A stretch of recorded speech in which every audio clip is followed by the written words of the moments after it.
ચરણી સરાતે કોઈ બાબતની બીતી નથી ભાઈ. જો નુકસાન અમારા લોકો. નમસ્કાર દર્શક મિત્રો, ચરોતર બ્રેકિંગ ઇન્ડિયામાં આપનું સ્વાગત છે. આંકલાવના ખડોલ હની જીજે કેમિકલ કંપની સામે ગ્રામજનોનો રોષ, કલેક્ટરને આવેદનપત્ર આપી કાર્યવાહી કરવાની માંગ.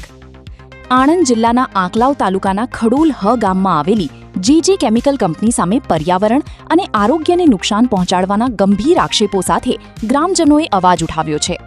સ્થાનિકોના જણાવ્યા મુજબ કંપનીમાંથી નીકળતા ધુમાડા અને રાસાયણિક પ્રવાહીના કારણે જમીન, પાણી અને હવાનું પ્રદૂષણ વધી રહ્યું છે.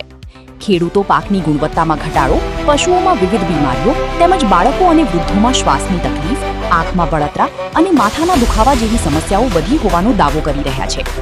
આ મુદ્દે ક્ષત્રિય કરણી સેનાના રાષ્ટ્રીય અધ્યક્ષ રાજ શેખાવત, ગુજરાત યુવા અધ્યક્ષ લખન દરબાર, ભગીરથસિંહ પરમાર અને સનાતન મોરચાના અધ્યક્ષ અલ્પેશ પુરોહિતની આગેવાનીમાં આણંદ કલેક્ટરને આવેદનપત્ર પાઠવી કંપની સામે તાત્કાલિક તપાસ કરીને યોગ્ય કાર્યવાહી કરવાની માંગ કરવામાં આવી છે. આવી જ તાજી અને વિશ્વસનીય ખબર માટે જોડાયેલા રહો ચરોતર બ્રેકિંગ ઇન્ડિયા સાથે.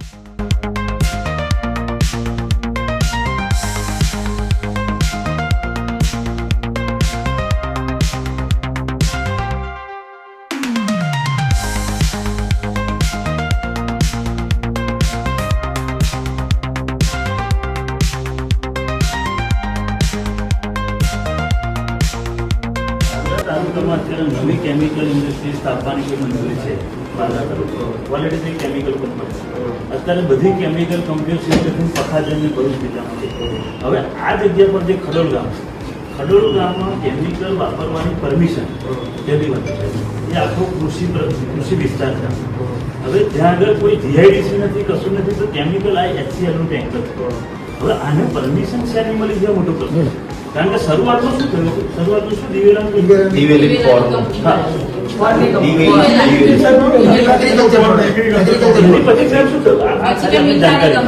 એની પછી છે ને બીજા જણને એવી વાત છે. એટલે હવે એની ટ્રાન્સફર કઈ રીતે લાયસન્સ થયું, શું થયું, ને આની અંદર પરમિશન છે એ ખાલી સાહેબ તમે તપાસ મળી જશે ઇન્ફોર્મેશન તો તપાસ કોઈ કે તો પબ્લિક હિયરિંગ પણ કરી જશે ત્યાં. આ સ્થાપાયેલી ક્યારની છે, ક્યારે સ્થાપિત થઈ? 1.5 વર્ષ થયું. 100% થઈ હશે નવા નિયમોથી. મતલબ પબ્લિક હિયરિંગ દેવાનું છે પણ થઈ જશે, કેમ કે અધરવાઇઝ ઈસી માટે જીપીસીબી નો અભિપ્રાય નહીં જતો એન્વાયરમેન્ટ ક્લિયરન્સ માટે.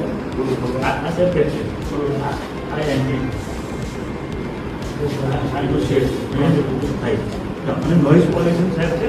નોઇઝ પોલ્યુશન રિપોર્ટ પણ એટલું ભરી સતત બોઇલર ચાલતું હોય છે, બહુ અવાજ 24 કલાક સર ચાલુ. 24 કલાક રવિવારે રવિવારે પણ રજા હોતી નથી. છોકરો બીજા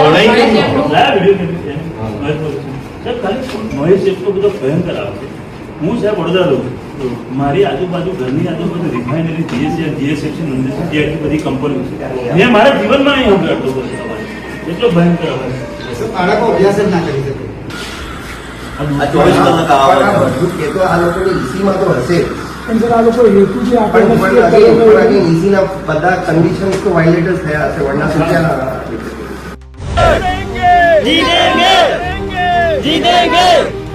હવે મિત્રો, માતા બહેનો સાંભળો, તમારા વતી અમે રજૂઆત કરીને આવ્યા છીએ. લખન દરબારે વિસ્તારથી કલેક્ટર સાહેબને બધી વાત જણાવી છે.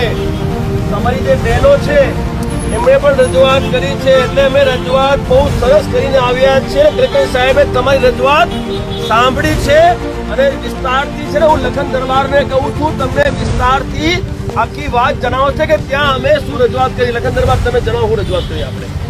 હવે આજે આપણે કલેક્ટર સાહેબ જોડે ગયા એટલે મૂળ પ્રશ્ન એ રજૂઆત કરી છે કે પહેલા તો જે અવાજ આવે છે, વધારે અવાજ આવે છે, એ અવાજ બંધ થવો જોઈએ.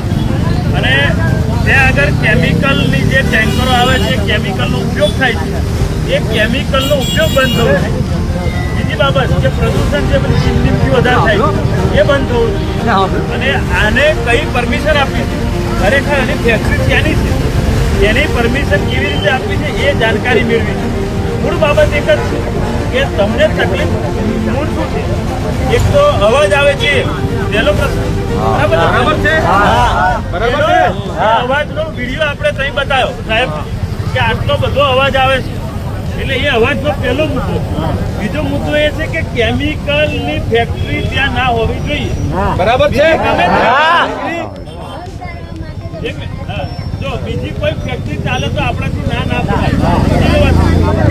બરાબર, કેમિકલ સિવાય ગમે તે કંપની કંઈ બનાવે તો આપણે ના પાડી શકીએ. ભારત દેશમાં ગમે તેનો અધિકાર છે ધંધો કરવો. બરાબર છે ને હા બીજી બાબત કે જે પ્રદૂષણ થાય છે એ પ્રદૂષણ સદંતર બંધ થયું જોઈએ. આ 3 મુદ્દા લઈને આપણે આજે વાત કરી છે અને બરાબર છે ને બધા બધા વિડીયો બતાવે છે સાહેબ. હવે હા પડજો. હવે મૂળ બાબત એ છે કે આજે તો અમે રજૂઆત કરી. હવે આપણે કઈ આ લોકો પર ભરોસો રાખીને કહી દેવાય નહીં. આ લોકોને હજુ મહિનાનો સમય આપીશું. જો મહિનામાં આ બધું બંધ ના થયું, પ્રદૂષણ અવાજ ને આ બધું બંધ નહીં થયું તો મહિના પછી આપણે પાછું આપણા ગામમાં ઉપવાસ આંદોલન કરવું પડશે. આ કઈ નાની લડાઈ નહીં, સમજી લો. આપણે બધા સામાન્ય કરના છે પેલા આગામી સમયમાં કદાચ આ કંપની બંધ નહીં થાય તો આગળ શું કરે? કરાવી જો કેમિકલ બંધ નહીં કરે, અમે જો નોઈઝ પોલ્યુશન બંધ નહીં કરે તો સાહેબ આ કલેક્ટર સાહેબ બંધ નહીં કરાવે તો અમે કરાવી દઈશું. તમને કહું છું ઘરની સલાહ તે કોઈ બાબતની બીજી નથી ભાઈ. જો નુકસાન અમારા લોકોને થશે તો અમે એ કંપનીને બંધ કરાવી દઈશું.